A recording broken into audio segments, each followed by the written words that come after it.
โอเคครับ สวัสดีครับ ผมชื่อโคบี้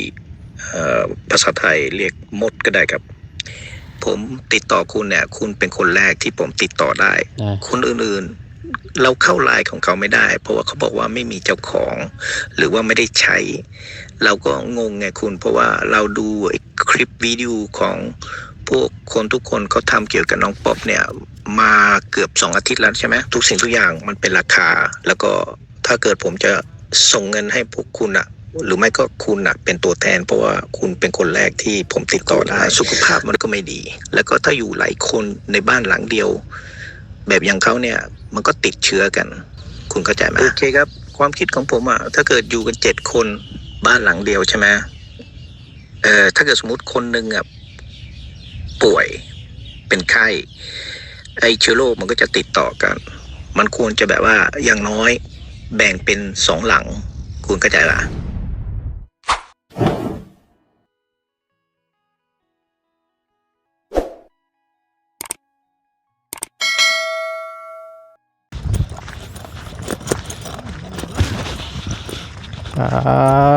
ตัวเนาะแตกคักกะดีนี่พี่น้องเลยใหญ่แล้วน่าจะเป็นตะกร้าของอ่าของป้าของลุงน้องฟ้าเนาะพี่น้องโอ้ให้นาเราให้นาอ่างนาทามไม่ดีน้ำผู้อยู่พี่น้องเลยน้ำขังคักกะดีนี่เนาะเอาตกกะถือว่าได้หลายทิศเติบแล้วนี่เบิ่งนี่เนาะยาวไฟขนาดนี้พี่น้องเลยแนมที่ว่ามันสีห่างแบบมันใหญ่แล้วนี่คักๆเลยพี่น้องมืดคึ้มอยู่ได้นี่เนาะตัวเบิดนี่ก็ห่วยว่าจากเลี้ยวพุ่นแล้วบ่ตูนวะเนาะผู้มึงในพุ่นก็กล้านั่นก็ได้พี่น้องเอาพบเจอกันเด้อพี่น้องเด้อเนาะพอดีทางบ่ตูนเก็บภาพบรรยากาศพอดีเห็นผู้บ่ได้มีแต่ตะกร้ามีหมักแตงน้ำอีกได้พี่น้องเอ้ยเนาะมึงเนี่ยโอ้ยให้ FC เพิ่นเบิ่งน้ำกันเพราะว่าพอได้กินย่ามมื้อนี้ได้พี่น้องมึงเนี่ยหมักแตงนะเต็มอยู่ขนาดเราสุดสายเลยเนาะจ้ะฮอดอะดิพี่น้องบรรยากาศช่วงแรงๆเด้อพี่น้องเด้อพอดีทั้งบ่ตูนก็ยังอยู่นี่แหละน้าน้อง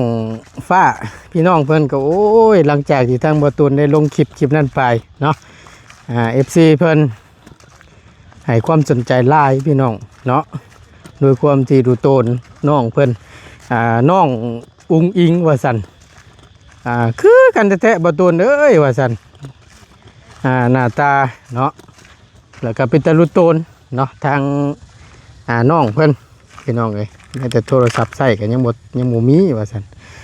ทางบ่ตูนก็ได้โอ้เฮ็ดได้เดบาดนี่ว่ะก็แต่ก็บาปเพิ่นอยู่ดอกพี่น้องเอ้ยเป็นแสกเป็นชาวเนาะ16จนบ่พี่น้องเนาะบ่ตูนจะโอลมพูดคุยก่อนจักหน่อยนึงเนาะอยู่ห่มก้มมะขามพี่น้องเอ้ยนี่เย็นจ้วยใครแน่จะอยู่ห่มไม้นี่แหละถือว่าอุณหภูมินี่ร้อนได้มื้อนี้ก็ได้เนาะพี่น้องครับสบายดีและสวัสดีเด้อพี่น้องเด้อสบายดีกันเบิดสุขูสุคนเนาะบ่ว่าสิอยู่ในและก็ต่างประเทศก็ยินดีต้อนรับเข้าสู่ช่องประธานพ่องแชนแนลคือเก่าเนาะพี่น้องพบเจอกันเนาะในคลิปนี้พอดีทางบ่ตูนพี่น้องเอ้ยก็ยัง บ่ทันได้ขึ้นเซโปนพอดีทางบ่ตูนก็ได้มีโอกาสว่าสั้นซะมีโอกาสในคลิปนี้ถือว่าได้แจ้งทาง FC หรือว่าทางพี่ทางน้องเนาะผู้เพิ่นติดตามนะครับชมอยู่ณตอนนี้เนาะก็คือทางบ่ตูนจะมาแจ้งข่าวดีทางน้องป๊อปเนาะทางน้องป๊อปพี่น้องเลยขออนุญาตเด้อพี่น้องเด้อก็พอดีว่าแจ้งข่าวดีแบบใดวันที่พอดีมีทางพ่อใหญ่อยู่ทางฝั่งไทยเนาะทางพ่อแล้วก็ได้ฝากเงินมาให้ทางบ่ตูนเป็นสะพานบุญให้อีกรอบนึงเนาะก็เป็นท่านเก่าท่านเดิม ที่แรกๆเลยที่ทางบ่ตุนได้นำเงิน300,000กีบที่ว่าไปมอบให้น้องเพิ่นรอบแรกพุ่นแหละพี่น้องเอ้ยเนาะถือว่าเป็นครั้งแรกได้ก็ได้คือทางบ่ตุนจะมาแจ้งก่อนเดินทางขึ้นเชฟโปนพี่น้องก็แจ้งให้รับผู้น้ำกันเนาะเดี๋ยวขึ้นไปเดี๋ยวจังค่อยแจ้งให้น้องเพิ่นรับผู้น้ำกันอีกรอบนึงพี่น้องเอ้ยเอาก็ดีใจน้ำน้องเพิ่นได้หลายเนาะพอดีทางบ่ตุนได้พบพ่อทางทีมงานเมื่อวานนี้กับเปาเสียงแล้วก็เลยถามพี่น้องเลยว่างบทางน้องป๊อปที่เตรียมจะชื่อที่ดินนี่คือจังว่าครบและว่าสันมีทั้งเบาดีน้ำเนแล้วก็ทั้งเบาบุญบ้านป้าบอกพี่น้องเบายุดเบาบุญสารวัตรนี่แหละพี่น้องเนาะก็ตามที่ไล่เบิ่งได้ถามทั้งเบาเสียงว่าพอแล้วว่าสันเนาะแล้วก็พอดีทางบ่ตุนนี่ก็มีงบอีกทางพ่อเพิ่นฝากมาทางบ่ตุนนี่ก็สมทบอีก1 ล้านกีบเนาะทางพ่อใหญ่ใจดีอยู่ทางฝั่งไทยพี่น้องเลยเอาก่อนอื่นก็ต้องขอบคุญขอบคุณขอบอกขอบใจทางพ่อใหญ่ใจดีอยู่ทางฝั่งไทยเนาะที่และให้ทางบ่ตุนนี้เป็นสะพานบุญให้ก็ถือว่าเป็นครั้งที่2และสำหรับซอยทั้งน้องป๊อปเนาะขอให้ทั้งพอครัวจงอยู่ดีมีแห้งความเจ็บอย่าสุไลความไข่อย่าสุมีเด้อพอเด้อปรารถนาสิ่งใดขอให้สมคำมุ่งมั่นลังปรารถนาเนาะเพราะว่าเสร็จธุรกิจการงานใดๆค้าขายง่ายมืออย่างณตอนนี้ก็ขอให้เจริญรุ่งเรืองในหน้าที่การงานตลอดปีและตลอดไปเด้อพอเด้อสิ่งที่สำคัญก็ขอให้อยู่มันขวัญยืนเนาะขอให้ร่ำขอให้ด้วยเด้อเนาะสาธุเอาก็ถือว่าได้แจ้งน้ำกันเด้อพี่น้องเด้อ FC ผู้ใหญ่ใจดีให้เขาพูดน้ำกันเนาะในซองของประตูนี้ก็คือมีงบเข้ามาเพิ่มเติมเดี๋ยวว่า1 ล้านกีบเนาะสำหรับเขตทางน้องป๊อปบริทางประตูก็ลงมาแต่ก็ยังบ่ทันได้ขึ้นไปอยู่เกี่ยวเวียกเกี่ยวงานเนาะแต่ก็ยังบ่ทันแล้วอยู่ดอกพี่น้องกับประตูก็ได้ให้น้องเฮ็ดท่าได้ก็ได้แบ่งเวลามาเวียกมางานน้ำเนเนาะกับมาหาทางน้องฝ้านี่แหละกับน้องอย่างก็พี่น้องเลยน้องง่าบอกกันนี่ที่ได้เข้ามาหาน้องเพิ่นก็ถือว่าเป็นครั้งแรกพี่น้องเลยเนาะก็ มาพูดคุยเกี่ยวกับน้องป๊อปนี่พี่น้องเลยก็ดีใจน้ำน้องเพิ่นที่มีผู้รักผู้ใหญ่เนาะได้หลายท่าน หลายๆช่องทางที่ได้ยื่นมือเข้ามาช่วยเหลือพี่น้องเนาะผู้ใหญ่แต่ละช่องทางเพิ่นเห็นแล้วก็รู้โตนพี่น้องเลยบ่โตนคิดไว้บ่มีพิษพี่น้อง พี่น้องอาจจะฮู้ดีเนาะมีทางอ้ายเพิ่นผู้หนึงที่ว่าติดต่อหาทางบ่บุญสารวัตรที่ว่าอัดข้อความเสียงนู่นนี่นั่นที่ว่าอยากจะสดซอยทางน้องป๊อปว่าซั่นแล้วก็หลายพี่น้องเอ้ยก็ถามหลายแล้วบ่ตุนเชื่อเลยว่า ผู้ใหญ่ผู้เพิ่นอยากสดอยากซอยอีดีเนาะก็แน่นอนแหละพี่น้องก็ท่านะเป็นยังว่าจึงท่าว่าติเพราะว่ามันมีผู้ใหญ่ผู้เพิ่นว่าจะซอยก็คือนี่แหละอย่างเช่นยกตัวอย่างคือที่ผ่านมานี่แหละเนาะทางอ้ายเพิ่นว่าอยากจะซอยซื้อที่ดินและเฮ็ดเทือนให้น้องว่าซั่นอยากสดซอยน้องป๊อปแล้วก็สุดท้ายแล้วมันก็บ่เป็นคือทางเฮาคิดเนาะแล้วก็เฮ็ดให้ผู้ใหญ่เพิ่นสงัดไปสักพักนึงเนาะหลังจากที่บ่ได้ซอยแล้วก็มีหลายท่านเพิ่นก็เลยยื่นมือเข้ามาซอยพี่น้องเนาะบ่ตูนจะให้ฟังเลยพี่น้องอันนี้นะแรกๆเลยบ่ตูนติดต่อมาทางบ่ตูนนี่แหละก่อนทางอ้ายเพิ่นติดต่อมาทางบ่ตูนฟันทางเบอร์ ติดต่อเขาทาง WhatsApp ติดต่อมาทางบ่ตูนแล้วก็ถามอยากได้ข้อมูลเกี่ยวกับทางน้องป๊อปว่าซั่นทางบ่ตูนก็อธิบายให้ฟังนู่นนี่นั่นแล้วก็ไลน์พี่น้องเอ้ยก่อนจะติดต่อมาทางบ่าวบุญสารวัตรเนาะก่อนจะติดต่อมาทางบ่าวบุญสารวัตรได้โอลมกับทางบ่าวตูนได้พูดคุยกันพี่น้องเดี๋ยวเว้าแต่ปากเดี๋ยวพี่น้องเพิ่นสิบ่เชื่อเดี๋ยวบ่าวตูนจะให้ฟังนํกันเด้อพี่น้องเด้อเป็นข้อความเสียงที่ทางอ้ายเพิ่นได้อัดมาเนาะแล้วบ่าวตูนก็อัดข้อความเสียงไปแล้วก็พูดคุยน้ำกันเนาะถือว่าสนทนากันล้นเติบพี่น้องแล้วก็ทำหลายนู่นนี่นั่นแหละเอาเดี๋ยวบ่ตูนจะฟังเดี๋ยวให้ฟังน้ำกัน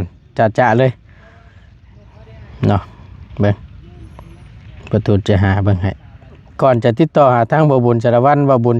เอามาให้ทางบ่ตูนฟังโอ้ยเป็นอ้ายคนเดียวกันเนาะนี่เบิ่งบ่ตูนใจฟังแต่เล็กๆเลยเนาะ นี่บ่ตูนใจเบิ่งเล็กๆเลยพี่น้องนี่เข้ามาทางเบอร์ WhatsApp บ่ฮู้ว่าเห็นบ่หรือว่าได้เบิ่งบ่ตูนเอาแสงขึ้นอีกหน่อยนึงมันอยากสะท้อนแสงนิดนึงนี่พี่แชทมาหานี่ขอความเพิ่นอัดมาหาทางบ่ตูนแล้วก็ยาวพี่น้องเอ้ยนี่ นี่แหละนี่สนทนากันล้นตึบนี่เบิ่งเด้อบ่ตูนจะอ่านชูพังเล็กๆได้ที่ทางอ้ายเพิ่นทักมาหาสวัสดีว่าซั่นอยากได้ข้อมูลของน้องป๊อปอยากจะช่วยน้องเพิ่มขึ้นอีกว่าซั่นทางบ่ตูนก็จะตอบไปว่าครับผมมีหลายคนทำวิดีโอ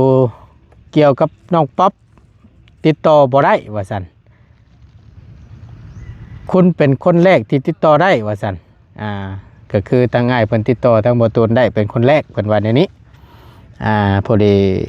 ทางบ่ตูนก็ได้ตอบไปยินดีทางบ่ตูนก็ว่านี่แหละอัดข้อความเสียงได้บ่เพิ่นถามมานะทางบ่ตูนก็ได้ว่าได้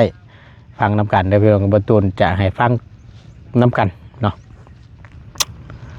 เอาข้อความที่อ้ายเพิ่นอัดมาแรกๆเลยแต่พี่น้องสิฮู้เองดอกว่าเป็นแนวใดเนาะก่อนจะไปหาทางบ่บุญโอเคครับสวัสดีครับผมชื่อโคบี้ภาษาไทยเรียกมดก็ได้ครับผมอยากจะรู้วิธีการช่วยน้องป๊อปว่าคุณเนี่ยทำยังไงครับที่สุดและก็เร็วที่สุดอย่างที่ผมสังเกตดูวิดีโอ YouTube มีหลายคนที่ทำวิดีโอกับน้องป๊อปมันทำให้ผมงงคุณเราไม่รู้ว่าใครช่วยใครกันแน่แต่อย่างที่เราเข้าใจเนี่ยทุกคนที่ทำวิดีโอเขาอยากจะให้คนเข้ามาดูในวิดีโอ channel ของเขาก็จะได้เงินจาก Facebook หรือไม่ก็ YouTube ใช่ไหมผมว่าแบบนี้มันใช้เวลานานกว่าจะได้ความช่วยเหลือมันต้องมีวิธีอื่นอันนี้ผมยินดีที่จะเปิดโอกาสให้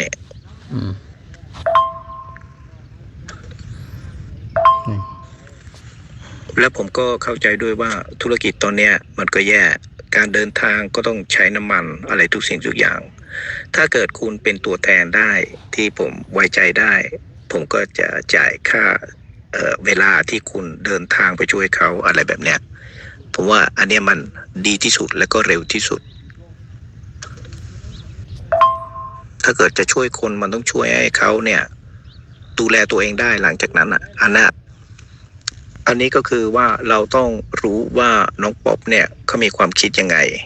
ในชีวิตของเขาและอนาคตเพื่อจะได้มีแผนตั้งเอาไว้แล้วมันก็จะสามารถช่วยเขาได้สะดวกกว่าคุณก่อนหลายคนผมอยู่เมืองนอกประเทศนอร์เวย์แล้วก็ประเทศสวีเดน ถ้าเกิดสมมติผมช่วยใครเนี่ยผมจะเดินทางทุกปีไปดูซิว่าเขาพัฒนาตัวเองหรือไม่เพราะว่าผมเคยช่วยคนฟิลิปปินส์มาก่อนหลายคนแต่ทำไม่ค่อยสำเร็จ คนฟิลิปปินส์กับคนลาวมันแตกต่างกันครับอันเนี้ยที่ผมโอเคครับอย่างที่ผมเข้าใจคุณอะคุณเป็นทีมใช่ไหมครับแต่คุณมีแชนเนลส่วนตัวของคุณทุกคนแล้วก็คุณหมายความว่าถ้าเกิด FC คนไหนอยากจะให้คนในทีมนะเป็นตัวสะพานบุญนะก็เลือกได้ใช่ไหมครับคุณอย่างที่ผมติดต่อคุณเนี่ยคุณเป็นคนแรกที่ผมติดต่อได้คนอื่นๆเราเข้าไลน์ของเขาไม่ได้เพราะว่าเขาบอกว่าไม่มีเจ้าของหรือว่าไม่ได้ใช้เราก็งงไงคุณเพราะว่าเราดูคลิปวิดีโอของพวกคนทุกคนเขาทำเกี่ยวกับน้องป๊อปเนี่ยมาเกือบ2 อาทิตย์แล้วใช่ไหมมันเป็นเวลาที่ผ่านไปนานเกินไปไงกว่าจะติดต่อคนได้แต่ผมดีใจที่ผมติดต่อทางนี้ได้ไงกับคุณโอเคผมเริ่มเข้าใจแล้วผมคิดว่ามันจะเป็นยังไงอะคุณถ้าเกิดสมมติถ้าเกิดจะพัฒนาตัวเองมันก็ต้องมีที่อยู่ที่ดีกว่าที่น้องป๊อปเขาอยู่ตอนเนี้ยไหนค้นหาข้อมูลให้ดูซิว่ามันจะใช้เงินเป็นจำนวนเท่าไหร่เพื่อจะได้บ้านที่ดีกว่าที่เขาอยู่ตอนเนี้ยอันนี้มีการวางแผนอันนี้ก็อยาก โอเคครับผมเข้าใจที่คุณอธิบายแต่เราต้องมีการวางแผนนะคุณเพราะว่าทุกสิ่งทุกอย่างไม่สามารถที่จะเปลี่ยนแปลงได้ภายในเวลาสั้นๆเพราะว่าทุกสิ่งทุกอย่างมันเป็นราคาแล้วก็ถ้าเกิดผมจะส่งเงินให้พวกคุณอะหรือไม่ก็คุณอะเป็นตัวแทนเพราะว่าคุณเป็นคนแรกที่ผมติดต่อได้เราก็ต้องสร้างความเชื่อใจกันและกันว่าจะทำวิธีไหนที่มันถูกที่สุดเพราะว่าคุณก็ต้องรู้ไงถ้าเกิดส่งเงินให้คนที่ไม่เคยเห็นไม่เคยรู้จักแต่รู้จักในทาง YouTube มันไม่เพียงพอคุณเข้าใจป่ะมันต้องสามารถไว้ใจได้ว่าเงินพวกเนี้ยที่จะไปช่วยน้องป๊อปกับครอบครัวของเขาเนี่ยให้เขาเนี่ยมีความสามารถเอาตัวรอดได้หลังจากที่ได้ความช่วยเหลือเพราะว่าผมจะมีกำหนดไงมันไม่ใช่แบบว่าช่วยอยู่ตลอดชีวิตเขาต้องแก้ไขปัญหาที่เขามีอยู่แต่เราก็จะช่วยทุกแง่ทุกมุมเหมือนกับว่าเขาต้องปลูกผักปลูกอะไรแถวบริเวณบ้านเขาให้มีโอกาสที่จะได้ไม่ต้องไปซื้ออยู่ตลอดเวลาอะไรพวกเนี้ยมันต้องมีระบบตรงนี้ด้วยไงคุณก็จะแม้แล้วก็จะช่วยเขาให้สร้างธุรกิจที่เขาสามารถค้าขายได้แล้วก็มีที่อยู่ดีขึ้นเพราะว่าถ้าเกิดมีที่อยู่ไม่ดีคุณสุขภาพมันก็ไม่ดีแล้วก็ถ้าอยู่หลายคนในบ้านหลังเดียวแบบอย่างเขาเนี่ยมันก็ติดเชื้อกันคุณเข้าใจไหมอันนี้เราต้องแก้ไขระบบมีการวางแผนอันนี้ก็อยากจะได้ความเห็นของคุณด้วยไงว่าจะทำยังไงที่เหมาะสมที่สุดโอเคครับความคิดของผมถ้าเกิดอยู่กัน7 คนบ้านหลังเดียวใช่ไหมถ้าเกิดสมมติคนหนึ่งป่วยเป็นไข้ไอเชื้อโรคมันก็จะติดต่อกันมันควรจะแบบว่าอย่างน้อยแบ่งเป็น2 หลังคุณเข้าใจป่ะแล้วก็บ้านเนี่ยก็ต้องเป็นไม้คุณเพราะว่าเราต้องให้โอกาสมีที่อยู่ดีขึ้นกว่าที่เขามีอยู่ตอนเนี้ยแล้วก็ในอนาคตก็สามารถเปลี่ยนแปลงได้ไงคุณเพราะว่าถ้าเกิดผมเห็นว่าเขาเนี่ยควบคุมชีวิตของเขาได้แล้วก็พัฒนาเขาก็ยังมีโอกาสที่จะได้พัฒนาสิ่งที่เขาต้องการอย่างที่ผมดูวิดีโอของเขาจากคนอื่นด้วยนะเขาบอกว่าที่ดินก็เป็นของเขาแต่เขาต้องไปขอพระเจ้าก่อนเราไม่เข้าใจไอ้ระบบนี้ไงคุณก็จะไหมไอ้เรื่องราคาที่ดินอะไรพวกเนี้ยที่ผมฟังมาแล้วเนี่ยมันไม่ใช่เป็นเงินใหญ่โตสำหรับผมแต่คงจะใหญ่โตสำหรับเขาไงเพราะว่าไอ้สิ่งเรื่องเนี้ยเราอัปเดตได้ เข้าใจไหมแต่เราต้องแบบว่าพยายามเปลี่ยนแปลงชีวิตตอนนี้ก่อนเพราะว่าอย่างที่ผมดูทางวิดีโอบ้านของเขามันโคตรโทรมเลยมีคนที่เขาแบบว่าเกือบจะตกลงบ้านเพราะว่าไม้มันพังอันนี้แหละคุณเราอยากจะสนใจก่อนแล้วก็คุณก็แนะนำไงว่ามันเป็นราคาเท่าไหร่ค่าใช้จ่ายอะไรทุกอย่างที่คุณเคยทำมาคุณก็ต้องรู้แต่เราคิดว่าสร้างบ้านอย่างที่แบบว่าดีกว่าที่เขาอยู่ตอนเนี้ยเริ่มในจุดนี้ไปก่อนแต่ผมอยากจะให้เป็น2 หลังเพื่อจะได้แบ่งกันอยู่ได้ไงคุณเข้าใจไหมถ้าเกิดสมมุติใครไม่สบายเป็นโรคเป็นอะไรเนี่ย ก็ไม่ควรจะอยู่ในห้องเดียวกันหรือว่าบ้านเดียวกันแบบคุณเข้าใจระบบไหมที่เมืองนอกเขามีอย่างนี้ไงไม่มีใครเขาอยู่แบบว่าห้องเดียวแล้วก็อยู่กันหลายคนก็เพราะว่าโรคมันจะติดกันไงคุณเข้าใจไหมเขาก็เลยแบบว่ามีคนละห้องแต่ตอนเนี้ยเราคิดว่ามีบ้าน2 หลังที่มันแบบว่าพอสมควรที่คุณเนี่ยคิดว่าแนะนำราคาแล้วก็มาเสนอแล้วผมก็จะตัดสินใจคุณเข้าใจป่ะตอนนี้ผมกำลังจะส่งเงินให้คนที่ทำวิดีโอคนหนึ่งที่ประเทศลาวแต่เราเผอิญเจอปัญหาเพราะว่าเขาใช้ MoneyGram ที่มันผิดระบบสำหรับเราไงที่อยู่ประเทศเมืองนอกเพราะว่า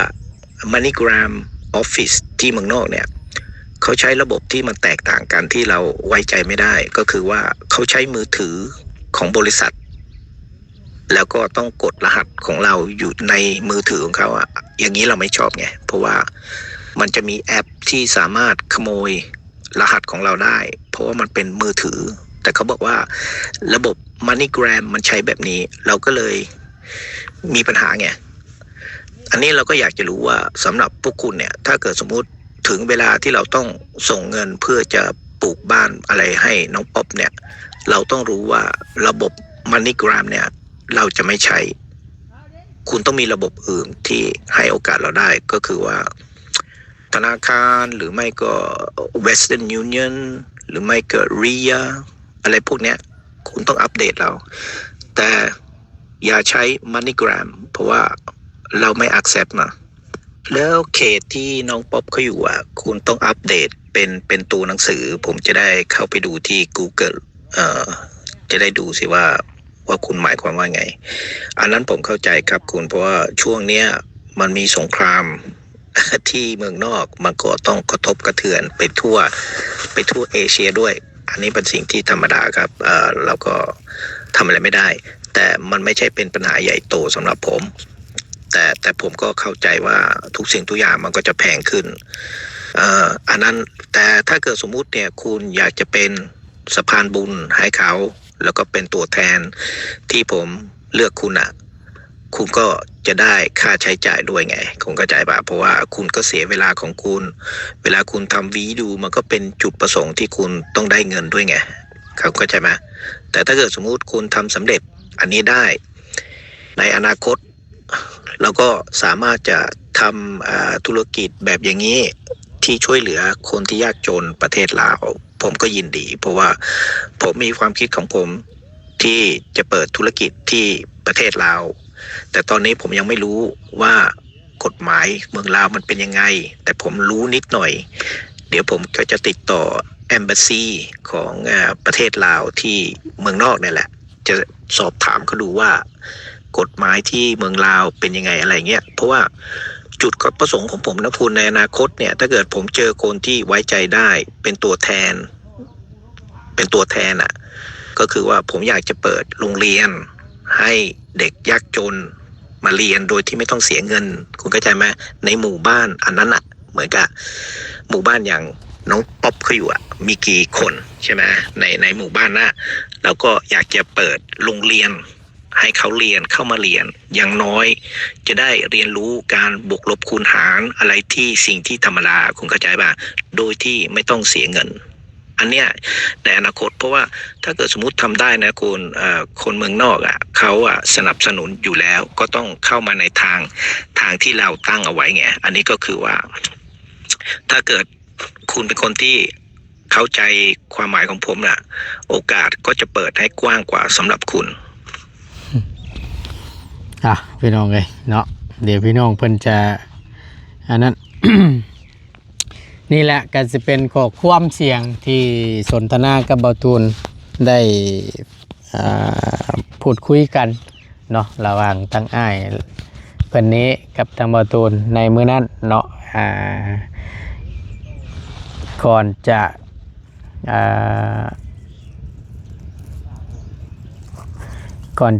ตั้งบ่บุญได้นำเสนอออกเนาะ ก็เลยปรึกษาอยู่ตั้งบ่บุญเนาะมันแม่นคนเดียวกันบ่บ่ตูนว่าซั่นพอมาเบิ่งหน้าโปรไฟล์แล้วก็ข้อความเสียงคนเดียวกันบ่บุญได้ว่าก็ตั้งง่ายเพิ่นก็ติดต่อมาหานี่แหละว่าซั่นทางบ่ตูนก็ได้ ก็คือเว้าแหละพี่น้องไอ้เพิ่นอยากช่วยซองลังพุ่นใดอยากช่วยเฮ็ดเทือนให้น้องเพิ่นซองลังผู้เวลาเจ็บเวลาป่วยและให้แยกกันอยู่จังซี่นะยันเชื้อโรคมันติดกันว่าซี่นะคนหนึ่งบ่สบายและอีกให้แยกออกอยู่ต่างหากจังซี่นะพี่น้องอีกหลังนึงจังซี่นะ หมอต้นก็เด้อโอ้ยว่าจักเชื่อใดเนาะอันนี้ก็บ่เข้าใจในความหมายของอ้ายเพิ่นตามที่เบาตูนเคยเป็นสะพานบุญให้กับผู้ใหญ่หลายๆท่านแล้วก็ผู้ใหญ่หลายๆท่านผู้เพิ่นอยากชดช้อยแต่ละเคสแต่ละครอบครัวเพิ่นก็ต้องฮู้แหละพี่น้องเพราะว่าเพิ่นเบิ่งวิดีโอเด้เบิ่งคลิปทางทีมงานเฮาได้นำเสนอลงสมมุติครอบครัวนี้ขาดเดือยังต้องการยังจังซี่นะพี่น้องผู้เพิ่นเบิ่งผู้เพิ่นติดตามเพิ่นก็ต้องฮู้นะว่าถ้าสมมุติว่าเห็นแหละครอบครัวนี้ขาดแคลนเรื่องข้าวเรื่องน้ำบ่หรือว่าอยากชดช้อยชื่อดินชื่อรอนบ่อยากร่วมสมทบเฮ็ดเทือนบ่เพิ่นก็ต้องมีแหละเพิ่นต้องคิดนะพี่น้องเอ้ยผู้ใหญ่แต่ละท่านผู้เพิ่นชดช้อยมานั่นแล้วเพิ่นก็บ่ได้เว้าหยังหลายแล้วเพิ่นบ่ได้เว้าหยังหลายบ่ได้คุยหยังหลายเพราะว่าเพิ่นฮู้ในเกี่ยวกับครอบครัวบุคคลคนนั้นที่เฮานำเสนอลงไปหันเนาะเพิ่นถามบ่มีหยังหลายพี่น้อง1เอาชื่อไปแล้วก็เพิ่นสิถามว่าเคสน้องยกตัวอย่างน้องป๊อบเนาะที่ผ่านมาสมมุติว่าน้องเคสน้องป๊อบนี่เอาเพิ่นเบิ่งแหละเห็นวิดีโอเพิ่นเอาแม่หรือว่าพ่อหรือว่าตั้งอ้ายตั้งเอื้อยเนาะอยากชดช้อยซื้อที่ดินเด้อมีไผเป็นเจ้าภาพละบ่มีไผซอยละบ่ในจุดนี้ถ้าบ่มีพ่อหรือแม่เอื้อยอ้ายเนาะสิขอเป็นเจ้าภาพเองเด้อหรือว่าสิซอยจุดนี้มื้อนั้นมื้อนี้สิฝากเงินให้ซ้ำนั่นพี่น้องแล้วก็บ่ได้ว่าหยังยาวบ่ได้ว่าหลายจังซี่นะพี่น้องเอ้ยถ้าผู้เพิ่นอยากช่วยดีนะพี่น้อง แต่นี่โอ้หลายพี่น้องเอ้ยก็บ่ฮู้ว่าจุดประสงค์ของเพิ่นนี่อยากช่วยแบบใดทั้งบ่ตูนก็บ่เข้าใจนะพี่น้องมาปั่นป่วนหรือว่าเฮ็ดให้ทั้งน้องเพิ่นเสียโอกาสไปบ่หรือว่าจังใดเนาะคือจังซี่แหละพี่น้องหลังจากที่ว่าทั้งอ้ายเพิ่นบ่ได้ช่วยแล้วแล้วก็มีผู้ใหญ่ผู้เพิ่นสิช่วยยื่นมือเข้ามาช่วยเพราะว่าเพิ่นท่าฟังว่าอ้ายเพิ่นสิช่วยดีบ่จังซี่นะพี่น้องหลังจากที่เพิ่นบ่ได้ช่วยแต่ก็มีเห็นบ่ยื่นมือเข้ามาช่วยได้หลายท่านผู้ใหญ่ใจบุญหลายคนเนาะผู้เพิ่นยื่นมือเข้ามาช่วยก็ยังถือว่าได้ละพี่น้องเนาะงบชื่อลิ้นนะพี่น้องนี่จังว่าผู้เพิ่นชดช่วยอีหลีพี่น้องก็ช่วยด้วยจิตด้วยใจบ่ได้หวังผลประโยชน์หยังนะแต่นี่มาแบบใดทั้งบ่ตูนบ่ฮู้แล้วก็เป็นคนแรกพร้อมที่แบบว่าหลายพี่น้องเอ้ยที่ว่าเพิ่นถามนู่นนี่นั่นน่ะนะอยากให้น้องป๊อปนี่ ไปเอาเงินด้วยตัวเองจังซี่นะโดยที่บ่ได้ผ่านทางทีมงานสายบุญนี้เพิ่นย่านบ่หรือว่าใดๆบ่ไว้ใจบ่พี่น้องเอ้ยเนาะแล้วเพิ่นก็ให้บ่ตูนน่ะเรียกร้องในการที่ว่าสมมุติว่าอ้ายเพิ่นฝากเงินมาให้ทางบ่ตูนนี่ให้บ่ตูนนำเงินจำนวนนั้นให้ขึ้นไปฮอดมือน้องป๊อบและให้บ่ตูนมาเลยว่าสิเอาเท่าไรในการเสียเวลาเดินทางแล้วก็ค่าน้ำมันบ่ตูนนั่นบ่พี่น้องเพราะว่ามันเป็นเวียกเป็นงานเฮานั่นนะแล้วก็เฮาก็ช่วยก็ด้วยความเต็มใจอันที่ว่าจะให้ค่าเสียเวลาค่าน้ำมันนี่ขึ้นอยู่กับทางผู้ใหญ่ใจบุญหรือว่าทางเจ้าของเงินหันผู้เพิ่นจะช่วยหรือว่ามีน้ำจิตน้ำใจบีบแบ่งให้เฮาถ้าสมมติว่าเพิ่นบ่ช่วยก็บ่เป็นหยังพี่น้องเพราะว่าเฮาก็บ่ได้เรียกร้องในจุดนั้นอยู่แล้วนะพี่น้องเพราะฉะนั้นแล้วแต่น้ำใจทางผู้เจ้าของเงินหันถ้าเพิ่นคิดเห็นค่าน้ำมันเพิ่นให้มา50 100นึงก็แล้วแต่เพิ่นนั่นถือว่าน้ำใจเพิ่นพี่น้องเนาะมีแต่แนวนั้นได้พี่น้องเอ้ยเนาะที่ทางบ่ตูนได้เป็นสะพานบุญให้กับผู้ใหญ่ได้หลายท่านที่ผ่านมาพี่น้องประมาณนี้เนาะเพราะฉะนั้นแล้วก็อยากให้ฮู้นำกันนะพี่น้องเนาะก็สิประมาณนี้แหละทางบ่ตูนก็ได้ให้ฟังนำกันถือว่าเต็มเลยว่าซั่นซะเนาะแต่กะยามันผ่านไปแล้วมันผ่านไปพี่น้องเนาะมีแต่น้องเพิ่นก็มีข่าวดีเข้ามาอย่างต่อเนื่องทางบ่ตูนก็ถือว่าได้แจ้งในคลิปนี้แต่ก็อาจจะยังบ่ได้แจ้งพร้อมทางน้องเพิ่นเนาะมีแต่ว่าทางบ่ตูนนี่เป็นตัวแทนต่างหน้าขอบคุณทางผู้ใหญ่ใจดีอยู่ทางฝั่งไทยเนาะที่ได้ชดได้ซอยทางน้องเพิ่นขออวยพรอวยชัยแทนทางน้องเพิ่นก็เลยก็แล้วกันเนาะขอให้ทั้งพ่อกับแม่อยู่ดีมีแห้งอย่าเจ็บอย่าจนขอให้ร่ำขอให้รวยตลอดปีและตลอดไปเด้อเนาะสาธุเอาเดี๋ยวขึ้นไปเรือประตูนไปแจ้งเพิ่มเติมเนาะให้ผู้น้ำกันเดี๋ยวเป็นน้องเด้อเนาะเดี๋ยวสิเข้าไปหาทางน้องเพิ่นอีกก่อนเป็นน้องโอ้แต่ดูโตนทางน้องเพิ่นนี่ก็ได้อยู่ใส่น้ำปลาน้ำดุ้งว่าสันเสียอนาคตเนื่องจากว่าพ่อแม่ก็แยกทางกันแล้วก็บ่มีผู้ใดไปส่งในการทำการเฮียนแล้วก็จำเป็นออกทางน้องเพิ่นก็ได้จุดประสงค์ของเพิ่นความฝันของน้องเพิ่นนั้นแต่ว่าเฮียนจบมามีเงินมีคำเฮาอยากไปเป็นตำรวจว่าสันประมาณนี้นะพี่น้องเนาะความฝันของน้องเพิ่นอันนี้นะแต่สุดท้ายแล้วไปบ่ฮอดฟังเนาะก็เลยออกก่อนนั่นนะพี่น้องก็สิประมาณนี้เนาะพี่น้องเนาะผิดพลาดประการใดกราบขอโทษขออภัยน้ำหลายๆเด้อพี่น้องเด้อในคลิปนี้เนาะบ่ว่ากันเนาะพี่น้องขอบคุณหลายๆที่เข้ามาเป็นกำลังใจเนาะและติดตามมาชมคลิปหรือบ่ข้ามโฆษณาสิ่งที่สำคัญเนาะกดไลค์กดแชร์กดติดตามตลอดมาพี่น้องขอบคุณหลายๆอยู่ดีมีแห้งเด้อพี่น้องเด้อสำหรับคลิปนี้บ่ตูนลำลาแหละสบายดีเด้อพี่น้องบรรยากาศพี่น้องเลยก็ถือว่าฮ้อนเลยได้โมเมนต์ไอแม็กเด้อพี่น้องเด้อใส่กรุ๊ปขาดนี่นะบ่ตูนอันเห็นยี่ระขั้วแต่ก็ได้เก็บมาใส่ก่อนเนาะ